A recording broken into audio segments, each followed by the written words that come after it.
Basyang ay nag-intensify ito ang tropical storm category kagabi po ng 8 p.m. Sa ngayon, ito ay huling namataan sa line 515 kilometers east ng Hinatuan, Surigao del Sur. May taglay na lakas na hangin na 65 kilometers per hour at pabugsok na umaabot ng 80 kilometers per hour. Ito ay kumikilos westward sa bilis na 15 kilometers per hour.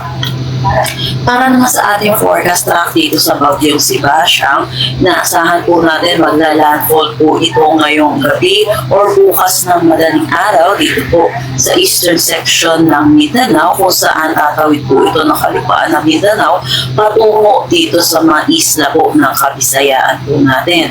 Dahil po sa kanyang interaction sa kalupaan, ito hihina bilang isang ganap na tropical depression habang patawid sa northern portion ng Palawan, at kung saan magiging isang ganap na low pressure area siya pagdating niya dito sa may West Philippine Sea. Makikita natin dito sa ating forecast track, posible ang multiple landfalls na itong si Bagyong Basyang, pero sa mga kababayan po natin, huwag po natin hintayin kung saan po magla-landfall or nag-landfall po itong Bagyong si Basyang, dahil dapat po sa ngayon ay naghahanda na rin po tayo dahil inaasahan po natin magdadala po ito ng significant rainfall prior to its landfall sa malaking bahagi ng Mindanao at Kabisayaan.